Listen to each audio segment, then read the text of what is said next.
Before, it was a kind of strength that tried to be above the fray or not take the hits, just avoid or power through, just sheer force of will, just plow through.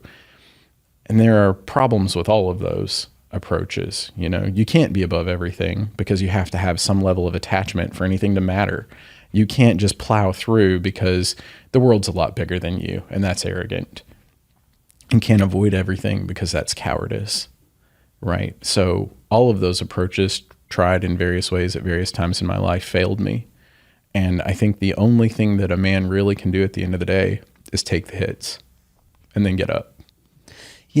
Chris Williamson just interviewed Matthew McConaughey, and Matthew McConaughey had a really interesting line. He was talking about how a good man doesn't mean a nice man. That's right. And so a nice man can be a bad man. Yeah. And I thought it was a really interesting perspective that many times people think, oh, I'm nice, so I must be good. And I want to get your thoughts on that. I think Jordan Peterson has the ultimate take on this. He says that a man should be dangerous. I was like, okay, tell me more, right? Explain that. I know what you're talking about because some people might perceive that incorrectly. So, so you explain that. I know what you're talking about. I think he said it for shock value a little bit, but I think he's also right that a man should be dangerous. It's not in taking a man's power to be dangerous away that makes him good, because then it's not a choice. Being good, to be good, you have to choose it. You have to choose goodness. You have to choose virtue. It's not something that can ever be automatic. It has to be a function of will. And if the man has capacity for violence, if he could do good or evil, if he could do really good things or really harm someone, he has the capacity for both, right? Then it's a meaningful choice when he chooses restraint. When he restrains himself, he imposes self-discipline. He imposes a prudent path on himself.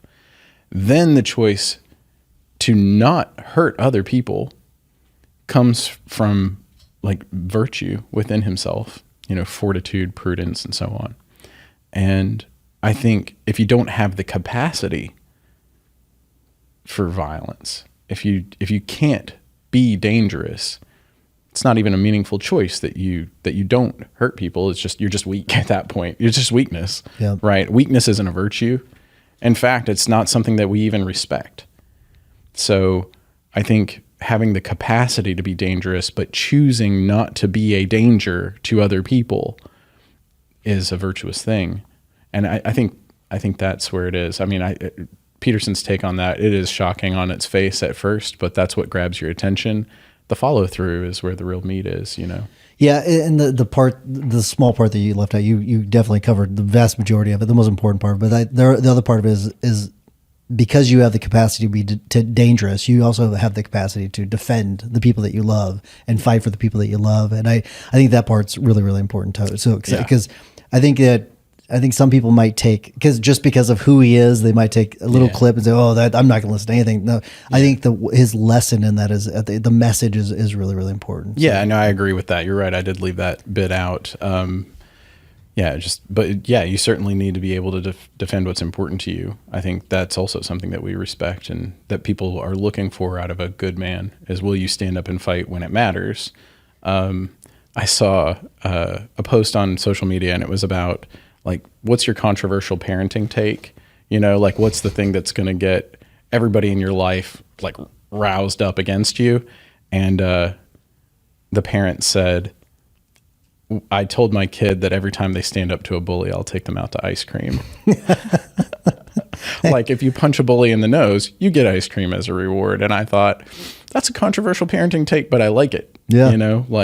I take my son, he's been in karate since he was about 3 years old. He went through this phase where he was kicking, just kicking me, everything, just kicking. And I was like, okay, you're a young man, right? You have this energy. I'm not going to take that away from you, but I am going to give you a healthy outlet for all the kicking, because kicking me in the throat is probably not the thing to do, sure. When I'm trying to get you down for a nap. So we started doing karate, and his sensei says, I don't train bullies.